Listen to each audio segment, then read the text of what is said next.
नमस्कार, Manoj Tiwari talk show में आपका बहुत बहुत स्वागत है। इलाहाबाद झांसी स्नातक मंडल के चुनाव में बसपा समर्थित प्रत्याशी हरिश्चंद्र पटेल जी हमारे साथ में हैं। चुनाव में मतदान 1 दिसंबर को है। चुनाव की तिथि बहुत करीब है। देखते हैं इतनी कम दिनों में हरिश्चंद्र पटेल जी ने अपनी क्या रणनीति बनाई है। पटेल जी, आपका मेरे टॉक शो में एक बार बहुत बहुत स्वागत है फिर दोबारा। पटेल जी, स्नातक चुनाव में अक्सर देखा जाता है कि वोट बहुत इनवैलिड हो जाते हैं।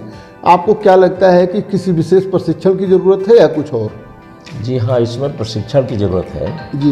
ये चुनाव मोस्टली लोग ये करते हैं कि जैसे जो नियम है निर्वाचन आयोग का, हाँ। उसके विपरीत लिख देते हैं। नियम है कि हमको अंग्रेजी अक्षर में लिखना है, रोमन वर्ड में, और रोमन वर्ड के स्थान पर लोग हिंदी में लिख दिए या ऊपर नीचे पाई लगा दिए, वो इनवैलिड हो जाता है।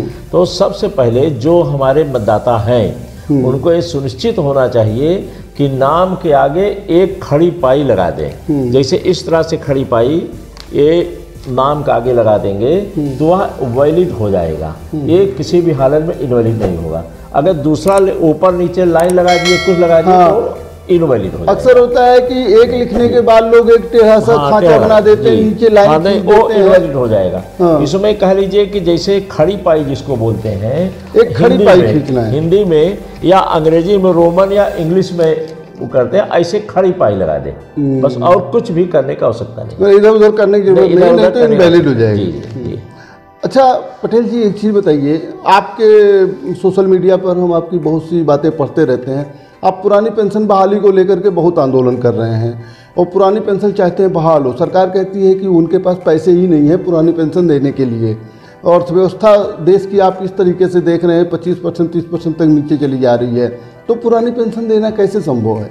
देखिए तिवारी जी, सवाल है कि जब एक व्यक्ति एमएलए हो जाए, एमपी हो जाए, राज्यसभा सांसद हो जाए, एमएलसी हो जाए, 4 बार यदि हो गया तो उसको 4 बार पैसे मिलती है। इतने कितने लोग होंगे? इतने बहुत है। अच्छा, दूसरी सवाल है कि जब यहाँ पूंजीपतियों का हजारों करोड़ों रुपए में उनका कर्ज माफ कर दिया जाता है, एमपीए में डाल दिया जाता है, जबकि वे पूंजीपति हैं, बड़े लोग हैं, उनका हजारों करोड़ रुपया एमपीए में डाल दिया जाता है। तो जो आदमी 40 साल तक 30 साल तक नौकरी करता है उसको पेंशन क्यों ना दी जाए बुढ़ापे में? बुढ़ापे में स्थिति ये होती है कि यदि हमारे पास पैसा नहीं है तो आपको घर वाले भी नहीं पूछने वाले हैं, कोई नहीं पूछता है। तो पेंशन तो हमारे सम्मान और जीवन रोटी से जुड़ा हुआ है। अरे पेंशन मिलना चाहिए। नेताजी, एक चीज़ और बताइए, जो आप पेंशन की बात कर रहे हैं, उद्योगपतियों का जो एनपीए में डाला जाता है, उद्योगपति तो हजारों लोगों को नौकरी देते हैं, उनको जो वो तनख्वाह देते हैं, पीएफ कटवाते हैं, इनकम टैक्स देते हैं। आखिर उद्योगपतियों को जो पैसा माफ़ किया जाता है वो तो कहीं न कहीं से उनके हित में होता है ना। ये तो उद्योगपतियों के हित में हुआ ना, जो पैसा माफ़ किया जाता है। उद्योगपति, आज हमने 100 करोड़ रुपया ले लिया या 5000 करोड़ रुपया बैंक से ले लिया और 2 साल बाद हमने उसको वो कर दिया कि हमारी कंपनी नहीं चल रही है, उसको दिवालिया घोषित हो गई, एनपीए में चला गया। इसका कारण क्या है? 5000 करोड़ रुपया दे रहे हैं और हमारा पैसा जा रहा है, किसानों का, आम जनता का पैसा जा रहा है। तो हमारा पैसा 5000 करोड़ रुपया पूंजीपति को दे करके उसको 2 साल बाद ही ख़त्म कर दिया जाता है, माफ़ कर दिया जाता है। इसका औचित्य क्या है? अक्सर एक चीज़ और देखा गया नेताजी, आप सवाल उठाते रहते हैं कि न्यायपालिका में लोगों का विश्वास खत्म हो रहा है, न्यायपालिका में लोग कम भरोसा कर रहे हैं, जबकि न्यायपालिका एक स्वच्छ प्रहरी है देश का, न्याय का और जो है लोकतंत्र का। क्या लगता है आपको, इसमें त्रुटि कहाँ से आ रही है? देखिए, इसमें त्रुटि, बहुत बड़ी त्रुटि आ रही है। ईमानदारी सही है कि न्यायपालिका को हम दूसरे भगवान के रूप में मानते थे, जी जी, लेकिन उसमें बहुत बड़े पैमाने पर गिरावट आई है। और ऐसे गिरावट आई है कि अब कभी कभी ये होता है कि मुंह देख करके न्याय होता है। पूंजीपति भेदभाव, पूंजीपतियों के लिए अलग न्याय, नेताओं के लिए अलग न्याय, आम जनता के लिए अलग न्याय। इसका एक ही कारण है कि जो ये सिस्टम है कि जज का बेटा जज ही बनेगा या बड़े घर का बेटा जज बनेगा, ये सिस्टम खत्म होना चाहिए। कोलेजियम पद्धति, कोलेजियम सिस्टम जो है कि हम जज हैं तो हमने अपना एक ग्रुप बना दिया और हमारा बेटा जज हो गया, चाहे कुछ भी ना आता हो, वकालत 2 पैसे की ना चलती हो, लेकिन उसको हम बना देते हैं जज। तो ये सिस्टम खत्म नहीं। अब तो राष्ट्रीय न्यायिक नियुक्ति आयोग का गठन हो गया है। अब तो जो है एक बाहर के लोग भी होते हैं, ला सचिव भी होते हैं। अब तो डायरेक्ट जज नहीं नियुक्त करता है। अब तो देखिए अभी मामला एक हुआ था जिसमें जजेज अलग हो खड़े हो गए और अंत में गवर्नमेंट को इन्हीं की बात मान करके जजेज नियुक्त करनी पड़ी थी। तो हम कहते क्यों ना इसको बिल्कुल राष्ट्रीय न्यायिक आयोग बना करके शुद्ध रूप से जजेज का कोई मतलब नहीं है। आप दूसरे IAS बनते हैं, PCS बनते हैं, कोई चीज़ बनते हैं, उसमें तो हम नहीं करते हैं।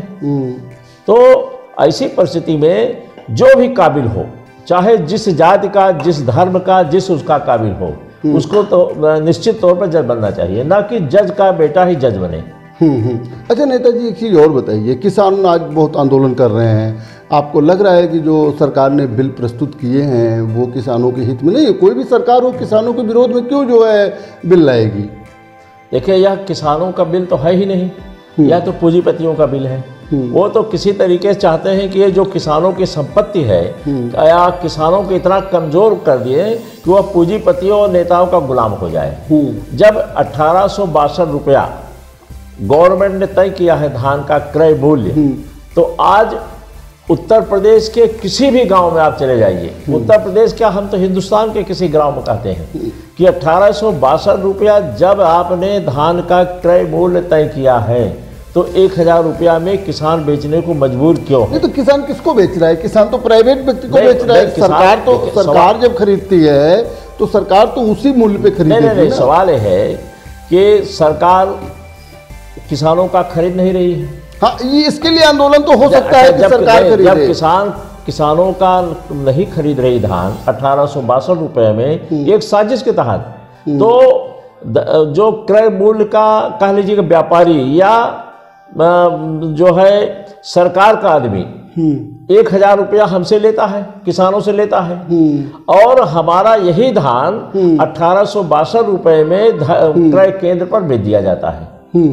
तो इतना 800 रुपया जो फर्क आया है किसके हाथ में गया? अच्छा, आपको लगता है कि जो आम व्यापारी है, लोकल व्यापारी किसानों से खरीद कर और वही वो सरकारी दुकान पे दे देता है, तो वो समर्थन मूल्य पे बेचता है और किसान से जो है कम, मतलब ये बिचौलिए जो है, बिचौलिए, और ये बिचौलिया सत्ता के लोग हुआ करते हैं, ज्यादातर सत्ता के लोग हो तो इसमें या दलाल टाइप के हो, जिस पर सरकार, इन्हीं को तो खत्म करने के लिए सरकार ने कहा कि किसान डायरेक्ट बेचे। नहीं, किसान डायरेक्ट बेचने का है तो सवाल है तिवारी जी कि जब धान का क्रय केंद्र खुला हुआ है तो किसानों का धान क्रय केंद्र पर सीधे क्यों नहीं लिया जा रहा है? क्या इस पर सरकार ने ध्यान दिया?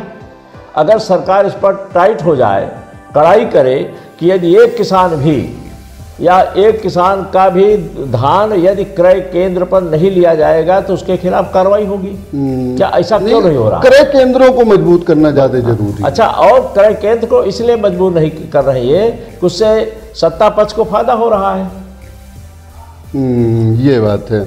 अच्छा, एक चीज और देखा गया नेताजी, आप तो शिक्षक संघ से भी बिलोंग, मतलब वो वित्त पोषित महाविद्यालय के अध्यक्ष भी हैं, और देखा जाता है कि शिक्षा आज जो है एक बाजारीकरण की तरफ बढ़ता जा रहा है। तमाम शिक्षा माफिया जो है सक्रिय हैं, और शिक्षा जो है इतनी महंगी होती जा रही है, जैसे एक स्वास्थ्य महंगा होता जा रहा है, न्याय महंगा होता जा रहा है, शिक्षा भी महंगी होती जा रही।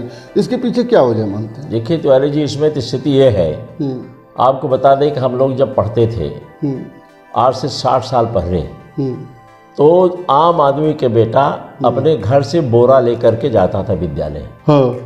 और 70 साल में 60 साल में सिर्फ इतना ही फर्क आया कि अब बोरा नहीं लेके जाता, उसको बोरा पर बैठा के पढ़ाया जाता है आम आदमी के लिए। हाँ, लेकिन जो बड़े पूंजीपति हैं या जो पैसे वाले हैं उनके लिए लाखों लाख रुपया प्रतिमाह देते हैं, उनके लिए हो जाता है। आज यही है, नीट का देख लीजिए, नीट पास व्यक्ति, किसान का बेटा या आम आदमी का बेटा, मध्यम वर्ग का बेटा यदि नीट पास कर दिया जाए तो उसके पास 18 लाख रुपया प्रति वर्ष खर्च करने के लिए नहीं है कि वो डॉक्टर बन सके।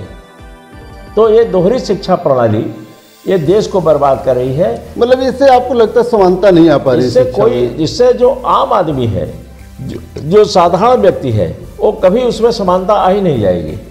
इसमें कौन बनेगा? आम व्यक्ति डॉक्टर इंजीनियर बनने से महरूम हो रहे हैं। इसमें जो बड़ा डॉक्टर है उसका बेटा डॉक्टर बनेगा या पूंजीपति का बेटा डॉक्टर बनेगा?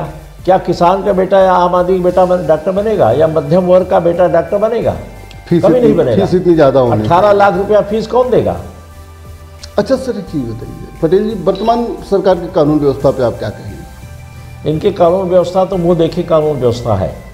जो स्थिति है भेदभाव वाली, भेदभाव, टोटल भेदभाव, और भेदभाव नहीं, जातिवादी व्यवस्था कह लीजिए।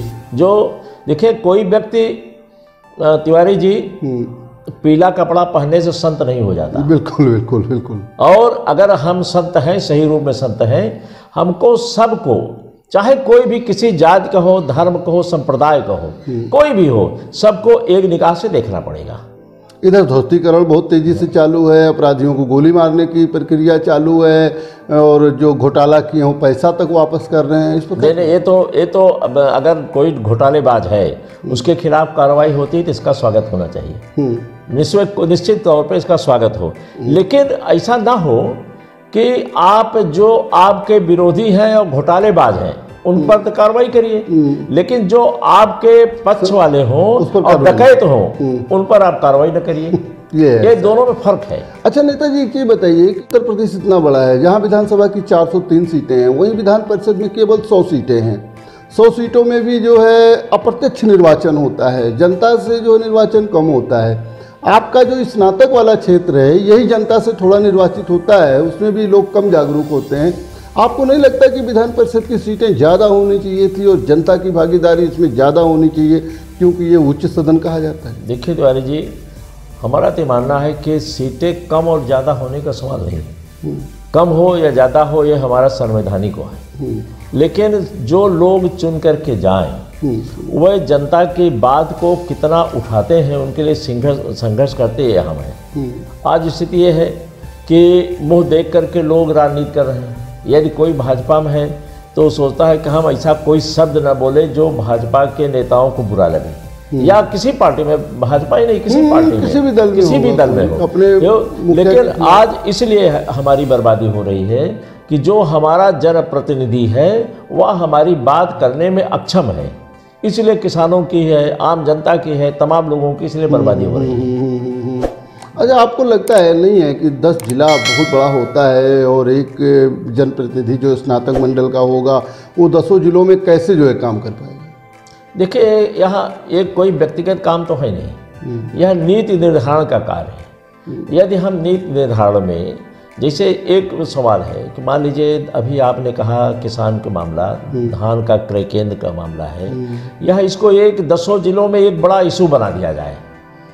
अगर 10 जिलों में हम बड़ा इशू बना दें, या किसान का मामला है और किसान संगठित हो जाए, तो इससे कोई भी हो, ये तो अच्छी बात है, हमका 10 जिला बढ़िया है। अगर इसको आप इशू बना दें, शिक्षा को इशू बना दें, बेरोजगारी की इशू बना दें, जो असमानता इस पर इशू बना दें, इस इशू को बना करके हमको लड़ना पड़ेगा, तो सत्ता भी हम पर हमारी बात सुनने के लिए बात करें। हाँ, इस पर मैं एक सवाल पूछना चाह रहा था। बुंदेलखंड लगाता है, कानपुर झांसी, मतलब इलाहाबाद झांसी मंडल बुंदेलखंड का बड़ा एरिया आता है। आप ये बताइए, आज बुंदेलखंड की क्या ऐसी समस्या है जिसको आप सदन में चाहेंगे कि इस पर एक कानून बनना चाहिए? देखिए, आज स्थिति ये है, बुंदेलखंड में ना तो कोई उद्योग है, अच्छे उद्योग, कोई भी उद्योग नहीं है। वहाँ पर पानी का अभाव है, जिससे पानी का अभाव के कारण हमारी खेती अच्छी नहीं हो पाती है। वहाँ शिक्षा, गरीबी के कारण शिक्षा का भी अभाव है, शिक्षा के अभाव के कारण हमारे लोग अच्छे नहीं निकल पाते हैं। तो आज हमारे बुंदेलखंड में लाखों एकड़ ज़मीन पड़ी हुई है, लाखों एकड़ ज़मीन।